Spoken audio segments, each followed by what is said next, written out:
नमस्कार, मैं नौटंकी और आप देख रही हैं न्यूज नौटंकी। दोस्तों, बात करेंगे आज के सज्जन पुरुष की जिसने मर्यादा की एक नई मिसाल पेश की है। बावजूद इसके बेचारे की आलोचनाएं देखने को ऐसे मिल रही हैं जैसे उसने कोई क्राइम कर दिया हो।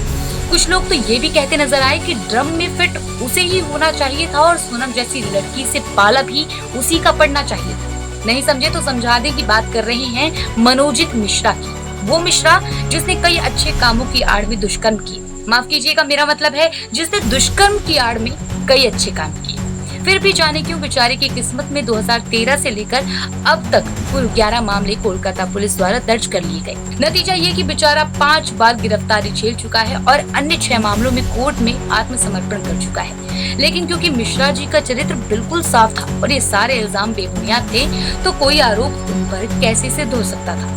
और अब भी 25 जून की शाम पश्चिम बंगाल के साउथ कोलकाता लॉ कॉलेज से जो उस पर स्टूडेंट प्रमित मुखर्जी और जैब अहमद संघ सुरक्षा गार्ड पिनाकी बनर्जी पर फर्स्ट ईयर के स्टूडेंट का रेप का जो आरोप लगा है, लगे हाथ वो इससे भी बाहर निकल ही आएंगे। आखिरकार लोग उनसे डरते हैं, मतलब उनकी इज्जत जो करते हैं, और उनकी इसी इज्जत को बरकरार रखने के लिए उनके वकील राजू गांगुली ने बुधवार यानी 2 जुलाई को अपना पूरा दिमाग और पूरी सच्चाई तस्तरी में सजाते हुए बताने की कोशिश की है कि लड़की के साथ कोई जबरदस्ती नहीं हुई थी, क्योंकि मनोजित की गर्दन पर लव बाइट्स मिली है, यानी संबंध रजामंदी से बने। वो बात और है कि पुलिस को आरोपी के शरीर पर खरोच के निशान भी मिले हैं। सीसीटीवी में पीड़िता छात्रा को गार्ड के कमरे में जबरदस्ती ले जाने की घटना भी देखी गई है, जो आंखों का धोखा हो सकता है। और 28 जून को पीड़िता छात्रा की जो मेडिकल रिपोर्ट में रेप की पुष्टि हुई है, वो भी झूठी हो सकती है, जिसमें उनके शरीर पर काटने और नाखून से खरोचने और मारपीट की भी पुष्टि हुई है।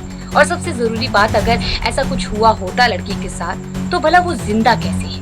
क्योंकि आरजीकर हॉस्पिटल में हुए रेप केस में तो साफ पता चल रहा था कि लड़की के साथ कुछ गलत हुआ है, क्योंकि लड़की के पैर को बकायदा 90 डिग्री पर मोड़ा गया पाया गया था, जिसके बाद आरोपी संजय रॉय को बकायदा उम्र कैद की सजा देकर न्याय दिलाया गया है लड़की को। पर इसके साथ तो ऐसा कुछ भी नहीं हुआ, फिर कैसे मान लिया जाए कि उसके साथ कुछ गलत हुआ है? तो बात को समझे, मनोजित जैसे लोगों के पीछे पड़ना, उन्हें सजा देने के बारे में सोचना या कैंडल मार्च जैसे सिस्टम को बंद कर दीजिए, क्योंकि जल्द ही साबित हो जाएगा कि वो गलत नहीं है, और अगर हो भी गया तो गलत साबित होने में अभी समय है। इसलिए इंतजार तो करो कम से कम लड़की की दूसरी निर्भया बनने का, न्याय में दोबारा देरी होने का, एक बार फिर से मूक दर्शक बनकर बैठकर तमाशा देखने का।